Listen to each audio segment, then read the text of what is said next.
الحمد لله رب العالمين والعاقبة للمتقين والصلاة والسلام على سيد الأنبياء والمرسلين وعلى آله وصحبه أجمعين. أشهد أن لا إله إلا الله وحده لا شريك له وأشهد أن محمدا عبده ورسوله. أما بعد، فأعوذ بالله من الشيطان الرجيم. إن الله لا يغفر أن يشرك به ويغفر ما دون ذلك لمن يشاء. رب اشرح لي صدري ويسر لي أمري واحلل عقدة من لساني يفقهوا قولي. رب زدني علما رب زدني علما.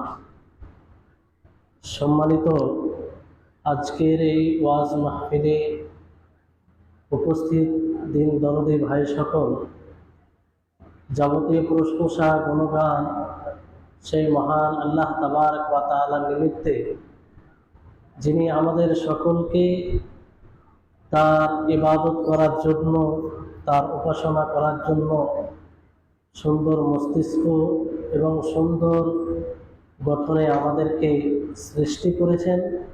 তাই আমরা সকলে তার প্রশংসা করতে গিয়ে বলি আলহামদুলিল্লাহ। তারপরে আমাদের সকলের প্রাণ প্রিয় নবী করিম মুহাম্মদ মুস্তাফা সাল্লাল্লাহু আলাইহি ওয়াসাল্লাম, ওনার উপরে অসংখ্য শান্তির ধারা বর্ষিত হোক, যিনার মাধ্যমে আমরা সেই মহান সত্তার পরিচয় লাভ করেছি। ফলে আমরা সকলেই তার উপরে দরুদ পাঠ করি সাল্লাল্লাহু আলাইহি ওয়াসাল্লাম। সম্মানিত উপস্থিতিগণ, আজকে এই সংক্ষিপ্ত ওয়াজ মাহফিলে আপনাদের সম্মুখে যে বিষয়টি উপস্থাপন করব অতি গুরুত্বপূর্ণ, আর সেটি হচ্ছে যে কি কারণে আমাদের ঈমান ভঙ্গ হয়ে যায়, কি কারণে আমাদের ঈমান নষ্ট হয়ে যায়। যেমনভাবে আমরা সকলেই জানি যে কিছু কারণ রয়েছে যে কারণে আমাদের ওযু ভঙ্গ হয়, আর ওযু ভঙ্গ হলে আমাদের সালাত হয় না। অনুরূপভাবে কিছু কারণ আছে যে কারণে আমাদের ঈমান নষ্ট হয়, আমাদের ইসলাম শেষ হয়ে যায়। তো সেই কারণগুলি আমাদেরকে অবশ্যই জানতে হবে, কারণ এই পৃথিবীর মধ্যে সবচেয়ে বড় নেয়ামত, শ্রেষ্ঠ নেয়ামত, সেটা হচ্ছে ঈমান, ইসলাম।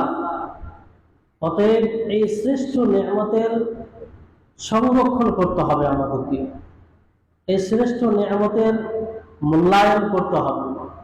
এই নেয়ামত এমন একটি নেয়ামত যে নেয়ামতের সাথে অন্য কোনো নেয়ামতের তুলনা করা যায় না। যে নেয়ামত থেকে বঞ্চিত হওয়া মানে সমস্ত কিছু থেকে বঞ্চিত হওয়া, যে নেয়ামতকে পাওয়া মানে দুনিয়ার সব কিছু পেয়ে যাওয়া। তাহলে সেই নেয়ামত যাতে আমাদের জীবন থেকে চলে না যায়, সেজন্য আমাদেরকে সতর্ক থাকতে হবে। সেই কারণগুলি কি যে কারণে আমাদের ঈমান নষ্ট হয়? সম্মানিত উপস্থিতিগণ, আপনাদেরকে যদি বলি যে ওযু ভঙ্গের কারণ কি, তো অবশ্যই আপনারা কিছু জ্ঞান রাখেন। যেমন ওযু করার পরে যদি বায়ু বের হয় তো ওযু নষ্ট হয়ে যায়। এবার আপনি বলুন, যদি কোনো ব্যক্তি বলে আর সে ধরেন অনেক দিন থেকে সালাত আদায় করছে, যে আমি ওযু ভঙ্গের কারণ জানি না, বায়ু বের হলে যে ওযু নষ্ট হয়ে যায় এটা আমি জানি না, তাহলে বলুন যে জীবনে কতবার সে সালাত করে থাকবে যে সালাতই তার হয়। তো অনুরূপভাবে আমরা ঈমান ভঙ্গের কারণগুলি যদি না জানি, অজান্তে আমাদের জীবন থেকে ঈমান চলে যাবে, আর এইভাবে আমরা মারা যাব। আর এইভাবে মারা গেলে চিরস্থায়ী জাহান্নামী হতে হবে।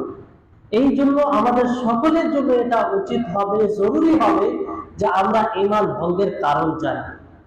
এই বিষয়টি খুবই গুরুত্বপূর্ণ, কারণ এটা ঈমানের বিষয়, ইসলামের বিষয়।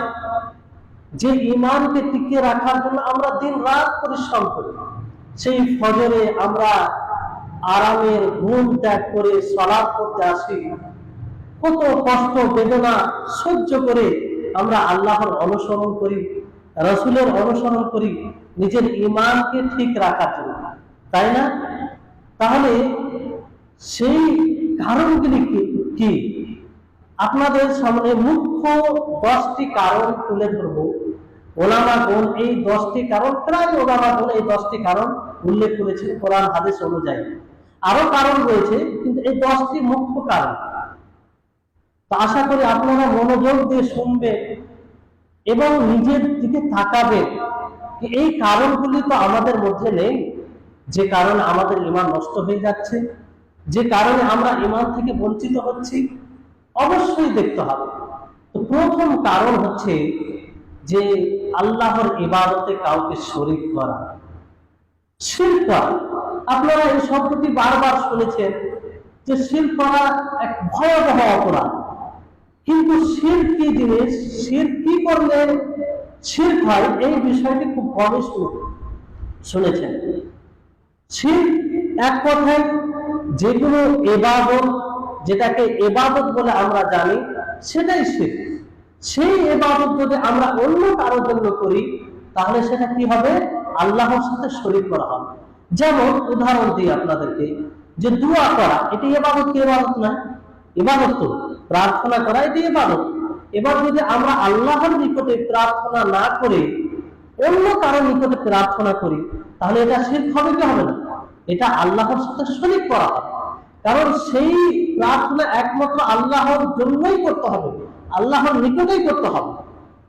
যেমন সাজদা করা, সাজদা করা এটি একটা গুরুত্বপূর্ণ ইবাদত, এবং সাজদার মাধ্যমে এক বান্দা সবচেয়ে আল্লাহর নিকটে নিজেকে ছোট করে, নিজেকে একদম একদম ছোট করে দেবে।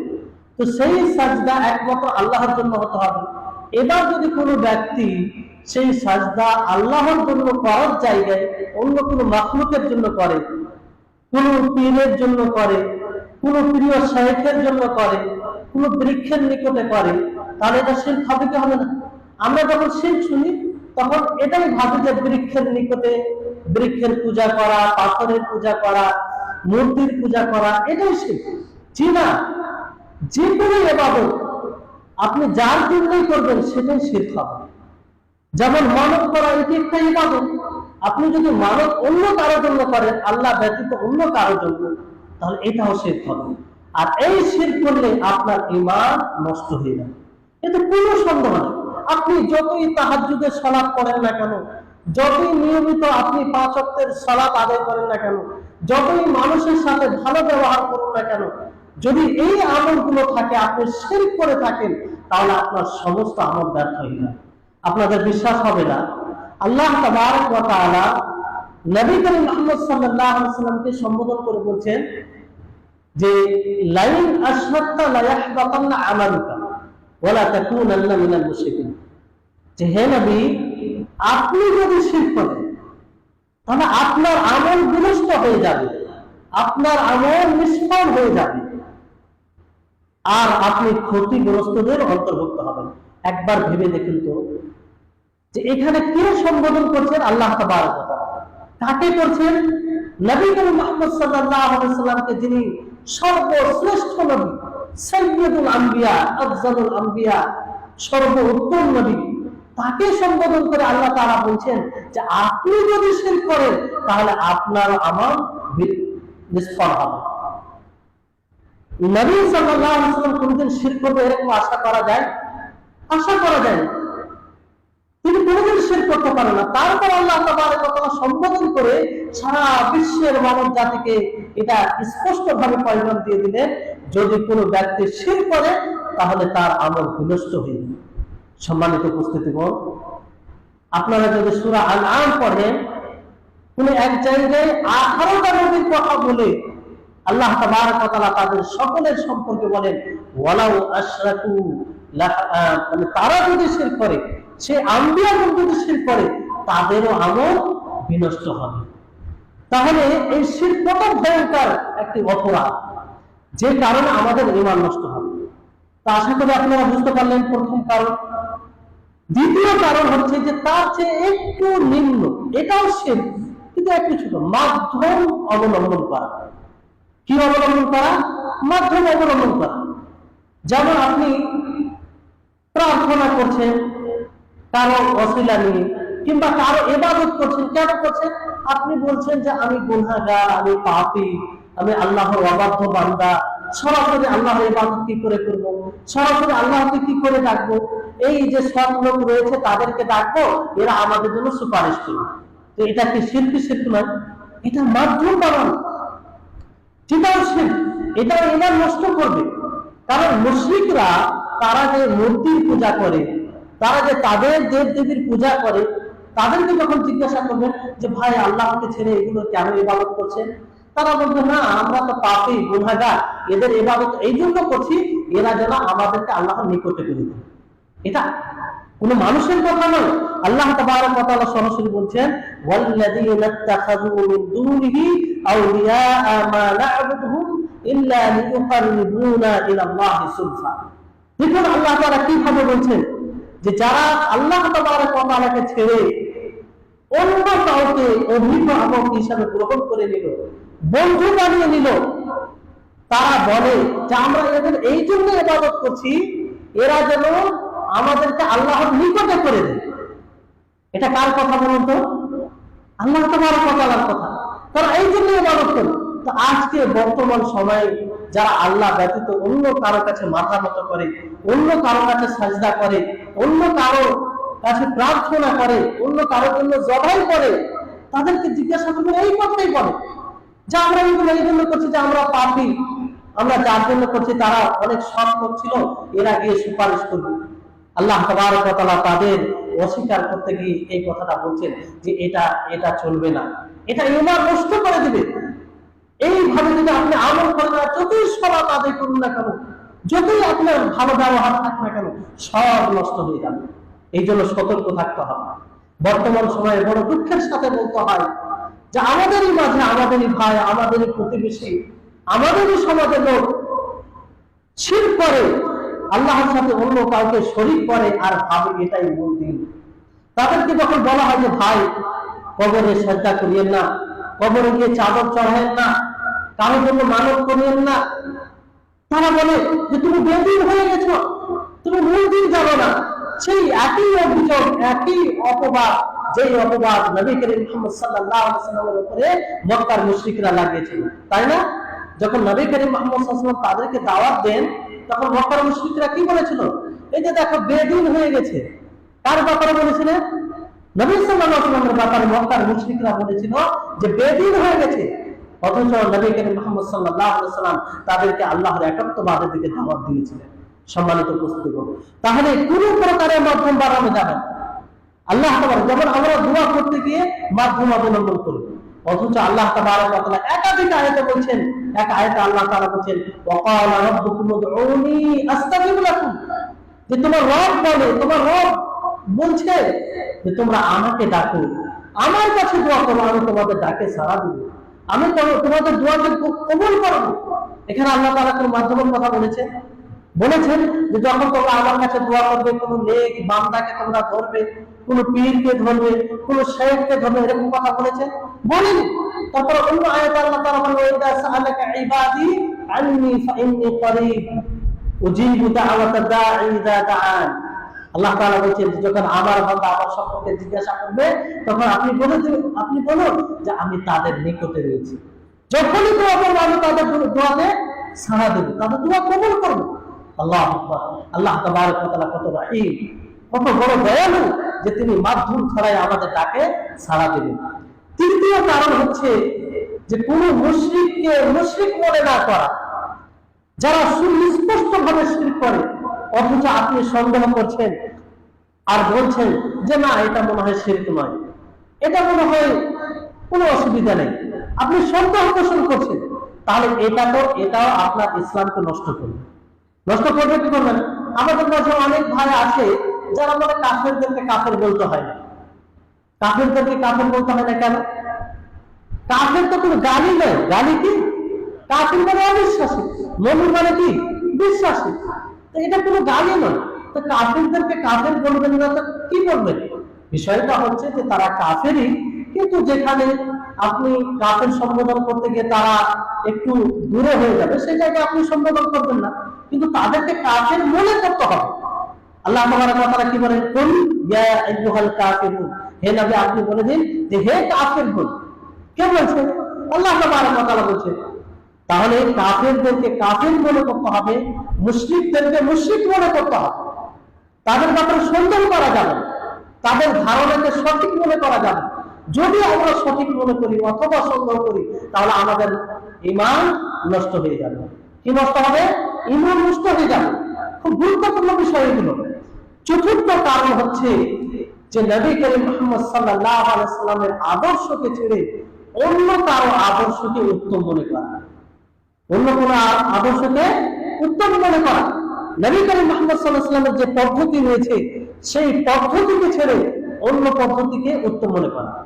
যেমন কোন বিষয়ে আল্লাহ নবীর সিদ্ধান্ত আছে, আপনি জানতে পেরেছেন যে সঠিক সূত্রে নবী করিম মুহাম্মদ সাল্লাল্লাহু আলাইহি সাল্লাম এটা বলেছেন, তা সত্ত্বেও আপনি বলেন না এই বিষয়ে অনেক আলেম এই কথা বলেছেন, তারটা বেশি উত্তম, তারটা বেশি উত্তম, আর নবীর কথা উত্তম নয়, তাহলে এতে ঈমান থাকবে? থাকবে না। যদি আপনি ফয়সালা করতে গিয়ে আল্লাহ তাবারক ওয়া তাআলা নাযিলকৃত বিধান ছেড়ে অন্য কোন বিধান দ্বারা ফয়সালা করেন আর শরীয়তের বিধানকে তুচ্ছতা ছিল মনে করেন, এটা আবার আপনার ঈমান নষ্ট হবে, কোনো সন্দেহ নেই। যেমন ধরুন যে আপনি কোন বিষয়ে সম্মুখীন হয়েছে, সেখানে ফয়সালা করছেন, শরীয়তের পক্ষ থেকে একটা সিদ্ধান্ত পেলেন, আর একটা যুক্তিবাদী বুদ্ধিজীবী মানুষের পক্ষ থেকে একটা সিদ্ধান্ত পেলেন।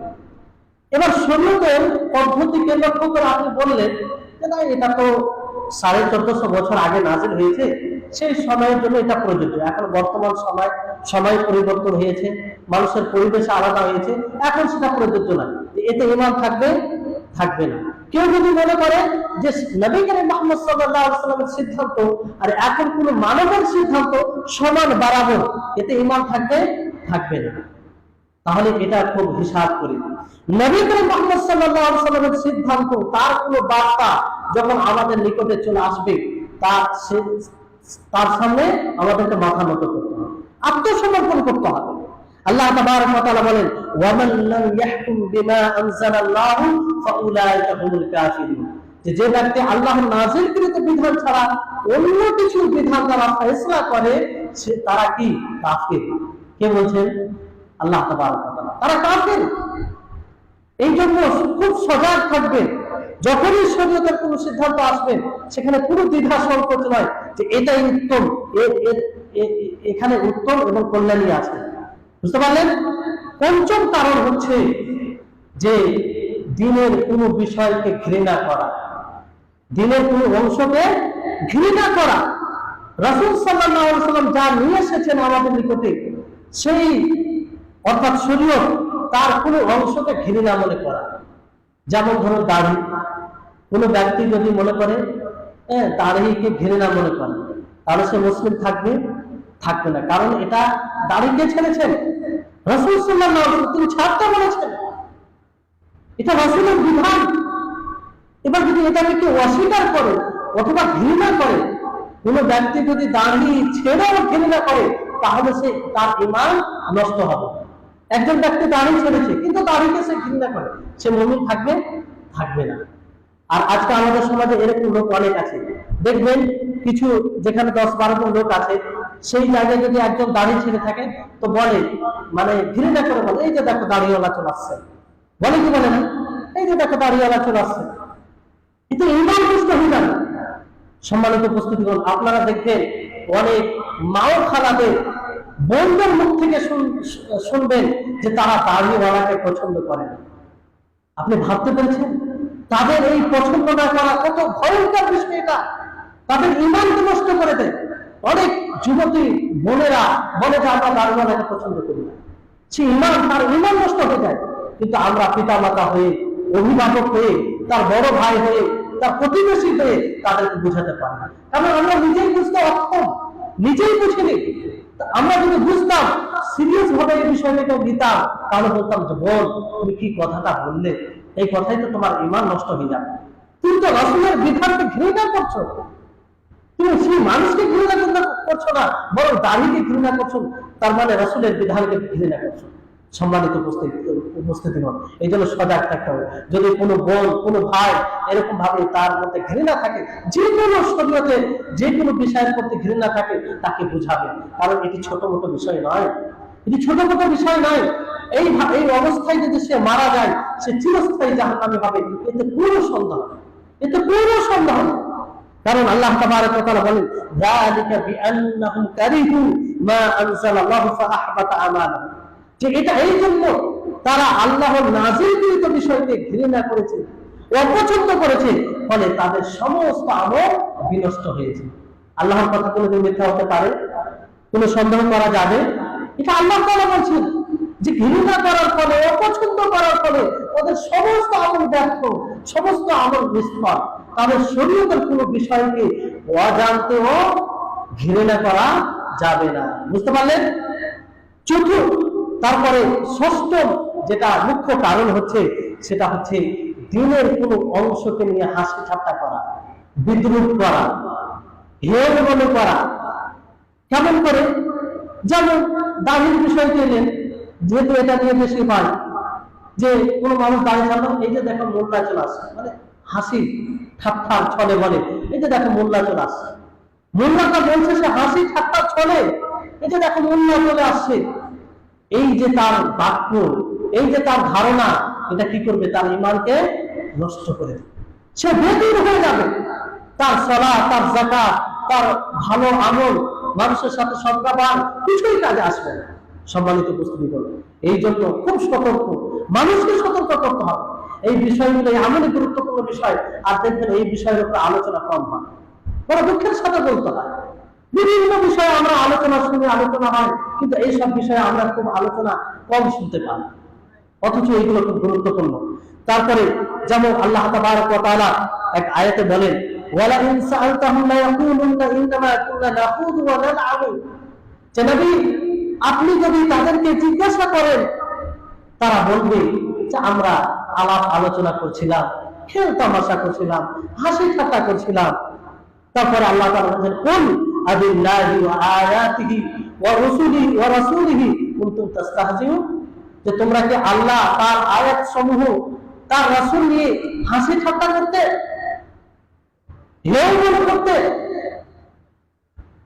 তারপর আল্লাহ তাআলা বলেন, লা তা'তাযিরু ক্বাদ কাফারতুম বা'দা ঈমানিকুম, যে তোমরা কোনো উযর পেশ করো না, ঈমানের পরে তোমরা কুফরি করেছো এই হাসি ঠাট্টা করে।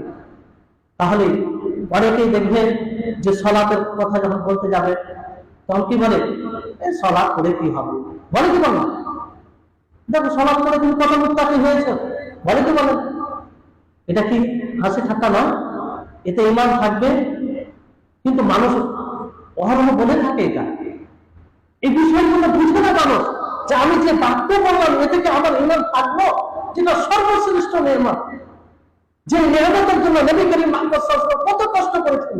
সাহাবায়ে কেরাম নিজের জান প্রাণ সবকিছু বিলীন করে দিয়েছেন, নিজের জন্মভূমি ত্যাগ করেছেন। আর আজকে আমরা সামান্য বাক্য বলে নিজের ঈমানকে নষ্ট করে আমরা দুনিয়া থেকে বিদায় নিই, চিরস্থায়ী জাহান্নামে হয়ে যাবে যদি এই অবস্থায় তওবা ছাড়া মারা যায়। সম্মানিত উপস্থিতিগণ, 7 নম্বর যেটা মুখ্য কারণ হচ্ছে, সেটা হলো জাদু। কি বললাম? জাদু। কারণ জাদু এমন একটা বিষয়, যে জাদু তখনই শেখা সম্ভব যখন আপনি শরীয়তের অবমাননা করবেন, আল্লাহর সাথে কাউকে শরীক করবেন, শয়তানের অনুগত্য করবেন, কোরআনের তাওহীদ করবেন, তখনই আপনি জাদু শিখতে পারবেন। এই জাদু যে শিখবে, যে এই জাদুর সমর্থন করবে, তার ঈমান নষ্ট হবে, এতে কোনো সন্দেহ নেই। এই জন্য কোনো ব্যক্তি যদি গণকের নিকটে যায় আর সেই গণকের কথাকে বিশ্বাস করে, তাহলে সেই মুমিন থাকবে? থাকবে না। কারণ গণক গায়বের দাওয়া করে, আর গায়ব একমাত্র কে জানে? মহান আল্লাহ তাআলা।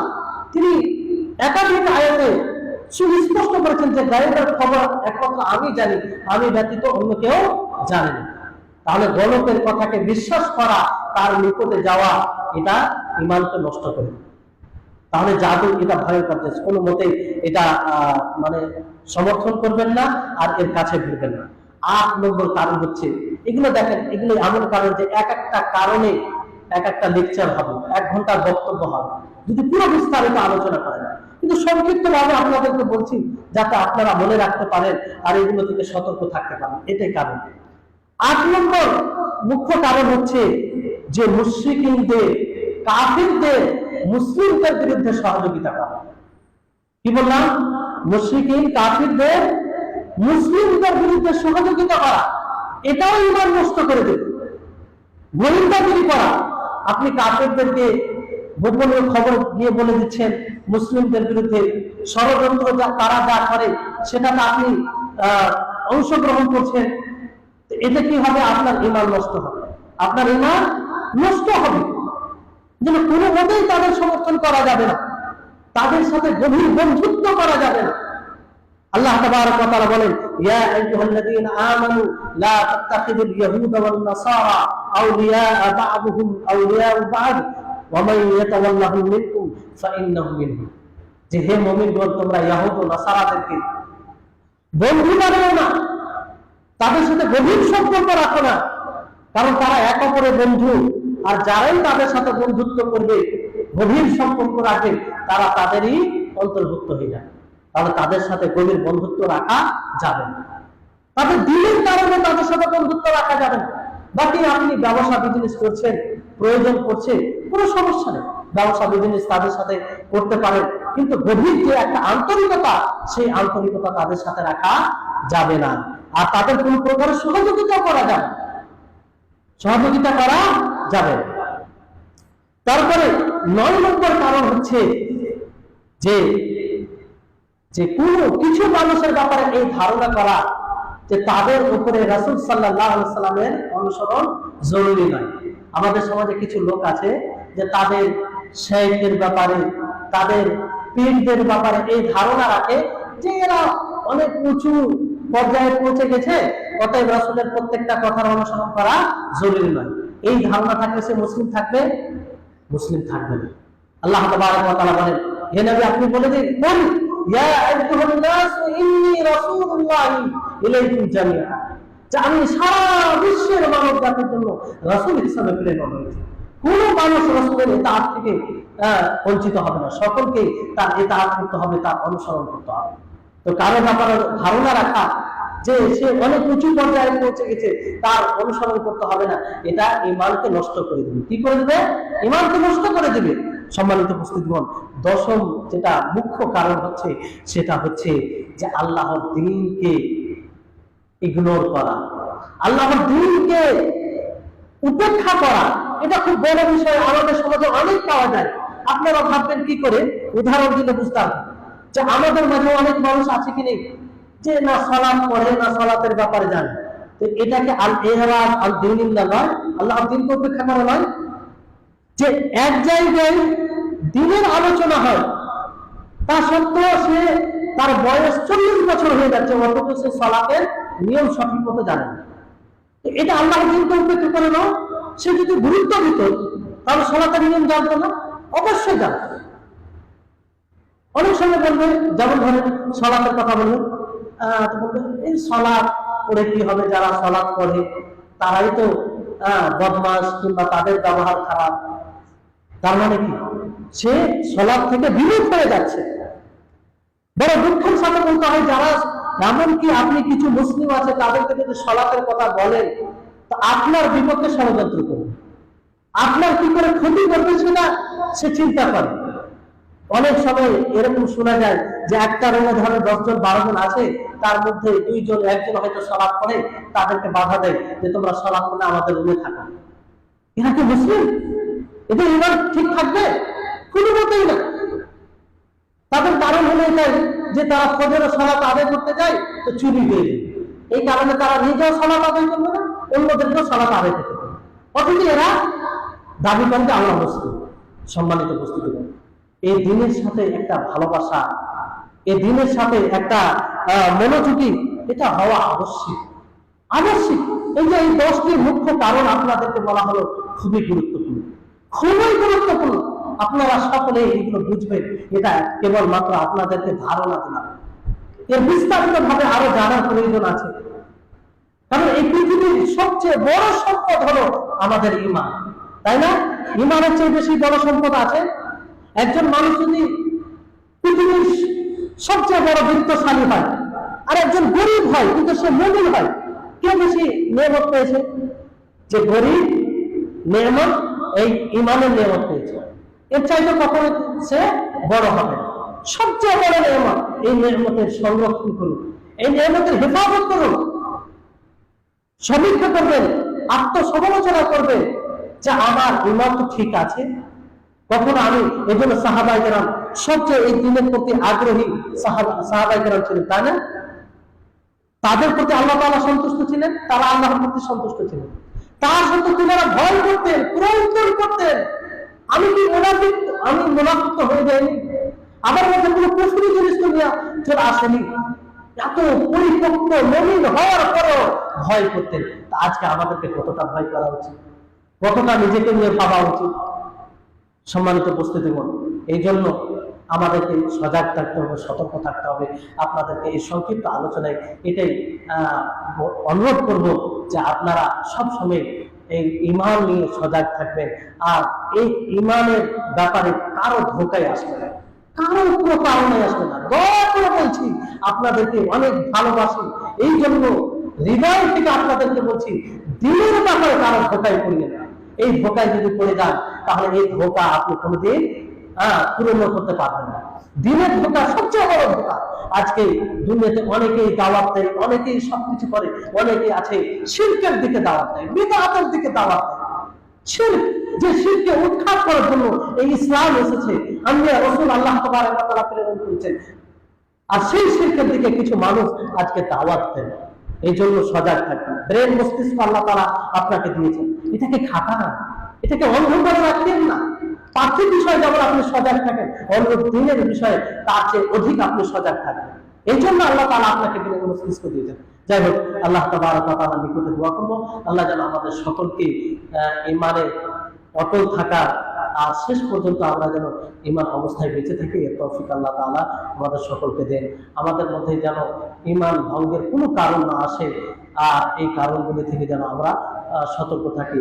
শেষে আমরা দোয়া করব বিশেষভাবে এই মজলিসে যে ফিলিস্তিনি ভাইদের জন্য, তারা খুব করুণ অবস্থায় আছে, আল্লাহ তাদের উপর রহম করুন, এবং তাদের মধ্যে যারা শহীদ হয়েছে তাদের শহীদগণকে আল্লাহ তাআলা কবুল করুন, এবং যারা কষ্টে রয়েছে, খাবার তারা ঠিক মতো পাচ্ছেন না, আল্লাহ তাআলা সার্বিকভাবে তাদের সমস্ত কষ্টকে দূর করুন, এবং যারা তাদের উপর জুলুম করছে, অন্যায় করছে, তাদেরকে আল্লাহ তাআলা ধ্বংস বিনাশ করে দিন। আল্লাহ তাআলা, আমরা পাপী হতে পারি কিন্তু তোমার কাছেই ফিরে আসি, তোমাকেই ডাকি, কারণ তুমি ছাড়া আমাদের কেউ নেই। এই জন্য তোমাকেই বলি যে যারা জালিম, যারা অন্যায়কারী, তারা এইভাবে যে জুলুম করে যাচ্ছে, আল্লাহ তুমি তাদেরকে ধ্বংস করে দাও।